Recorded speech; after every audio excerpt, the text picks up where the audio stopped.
So a lot of us on the channel agreed to a bet at the beginning of the month. Everyone would have to talk about stuff that we don't usually talk about. So instead of looking at an episode of My Little Pony today, we're going to be looking at a show that my big brother Chris T. Ian already talked about for a video, an animated Christian show called Donkey Ollie. Made by two companies, Boat Angel and DQ Entertainment, released in 2010, with the main premise being about a donkey who lives in Bible times, befriending a human gender-bent Applejack, and they go on a variety of adventures from episode to episode. Now usually, a professional reviewer would go from episode 1 and continue on by looking at each episode with each subsequent review. But hey, I already saw them talk about this at the Riffing is Magic panel during BronyCon 2019, so let's talk about the episode that we watched at that panel, because it's the only one I still actually remember.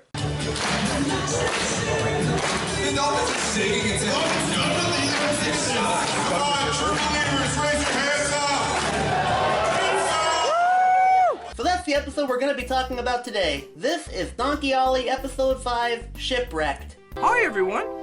It's not always easy traveling far away from home, but I usually, in fact almost always, find a new friend along the way. Well, it's good to see that Donkey Ollie is already wise to the magic of friendship. I bet Twilight Sparkle and the rest of the main six would be proud of him. Last time, Elizabeth and Jehu were attacked by jackals, but Ollie bravely fought them off.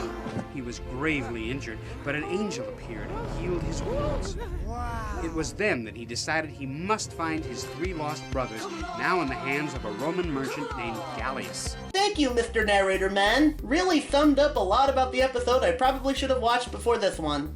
We'd better get going if we're going to find them. They've already been gone a month. They could be anywhere in the world by now. Oh dear sweet Celestia, is that donkey wearing lipstick? What is up with that donkey's mouth? Anyway, Ollie and Applejack wander across the landscape for a little bit to find Ollie's donkey brothers. That is until they meet up with their next new friend, a raven who's blue for some reason.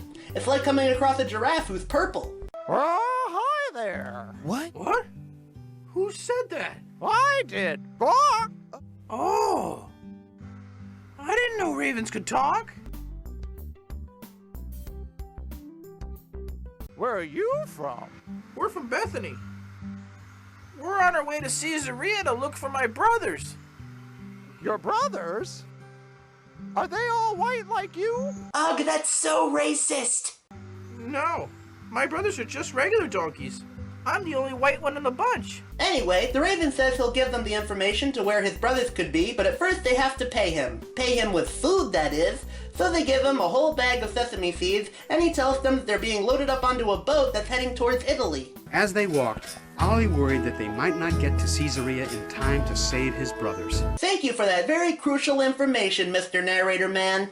So after wandering across the woods, they come across the raven yet again. Almost like they went around in a complete circle or something. Apparently the raven, whose name is Rupert by the way, isn't feeling too well on account of eating all the sesame seeds. So they take him with them on their trip to Caesarea. Come on, little fella. Let me give you a hand. Next time, you should eat a little less.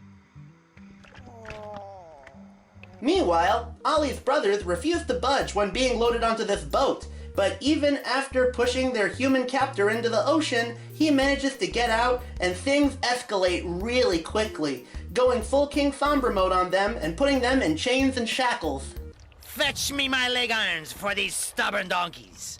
Let's see how they like it traveling in chains. I tried to be nice, but that didn't work. So you'll just have to suffer with chains around your hooves. I fed you with carrots and leeks every day, but now all you have to eat is water and hay. Chains, chains, chains. Things that were better before. Chains, chains, chains. Why do you make me so... Chains, chains, chains. I tried to be nice. Chains, chains, chains. Now you better think twice. Aw, sick villain song, bro. Great stuff! So Rupert flies onto the boat and unlocks the chains on the donkey's hooves, while Ollie and Applejack sneak on board the boat. But while the donkeys are now free, it seems they won't be able to get off on account of the guards. So the gang decide to hide in one of the lifeboats, with Rupert keeping lookout to let them know when it's safe to get off the boat. But uh-oh, it seems he fell asleep, and by the next morning the boat has already set sail. Captain Maximilian, what a rogue has stolen my donkeys! I know not what you speak. Stolen donkeys? Are they not still in the baggage hold? And oh dear sweet Celestia, what's wrong with your face? Well, thank goodness they're gone. While Ollie and the others try to think of a plan in the lifeboat, we then get a heavy metal song and then we go under the sea. Shooby-doo, shoop, shooby-doo, call upon the sea ponies. No, sadly no sea ponies. Very disappoint. No, instead we follow an underwater school of dolphins with distorted underwater voices. This goes on for a while until we cut back to our heroes who seem to be in some real danger as a storm approaches.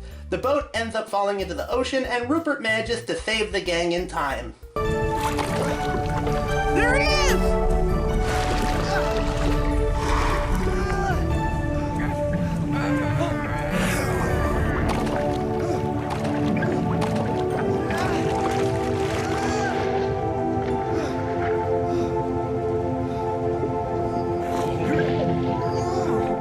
We better start bailing out this water or we'll all end up at the bottom of the ocean. I'm really hungry. I'm starving. We're all hungry, but until we get to land, I don't think we're going to have anything to eat but seaweed. A++, 10 out of 10, plain common sense solution. Also, I have to ask, can humans understand Donkey Ollie's brothers? Because at the beginning they said that Ollie was the only donkey that humans could understand. Anyway, the donkeys don't want to eat seaweed and instead would much rather have Happy Meals, but Applejack convinces them to eat the seaweed by singing a song. That's in my beak. Or a little insect slow on its feet. But before you donkeys till we get to shore, you better eat the seaweed now. There won't be nothing more. But the storm rages on, making it all seem very hopeless for our main characters. Oh no, I'm much too young to die. Oh no, I'm far too wet to fly. It could be a lot worse, Rupert. There could be a giant octopus waiting to eat us. Meanwhile, the dolphins, remember them, are busy talking about these famous dolphin exploits of some kind, which results in yet another song. I find it kind of odd that it's taken them 15 minutes in to actually get to multiple song sequences. And to think, Bronies had a meltdown with all the songs that were in the MLP Season 3 finale. Hey, the dolphins were as fast as the wind. Hey, the dolphins will give any sharky the slip.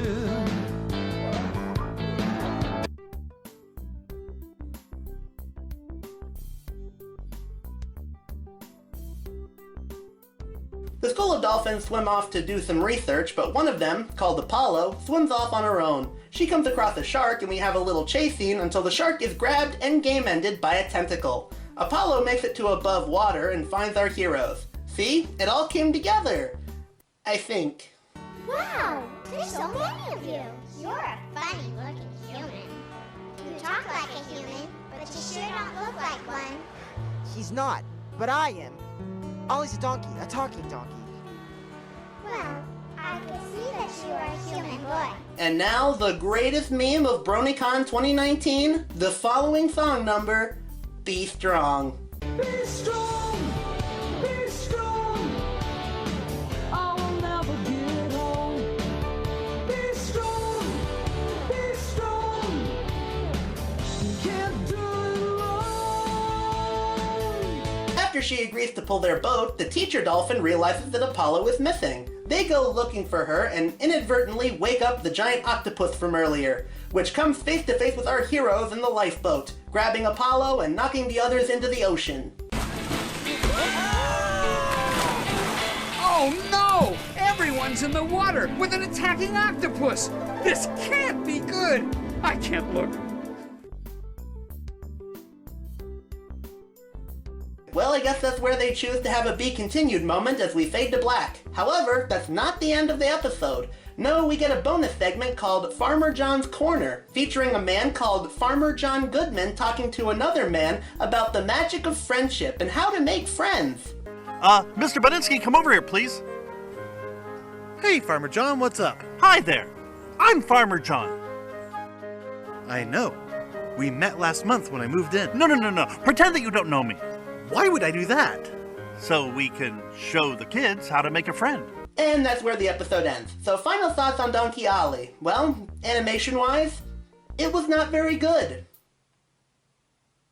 Yeah, as far as plotlines go, I can say this was a storyline of all time. Considering I don't remember much of the episode that followed at the Riffing is Magic panel, and the fact that this one has Be Strong in it, that makes me give this episode the low score of 8 out of 10. It really does let the player feel like you're Batman. So not a very good episode, but probably the best episode of Donkey Ollie, if that means anything, since I still haven't seen any other episode aside from this one and the one after it. Next time, I'll be doing a review of a pony-related video game, but until then, I'm the Pony Fanboy, I fanboy over ponies, and you just listen. Wait, why was this episode called Shipwrecked if there was no actual wreckage involved? I don't know. Anyways, bye, goodbye, see ya, happy Halloween!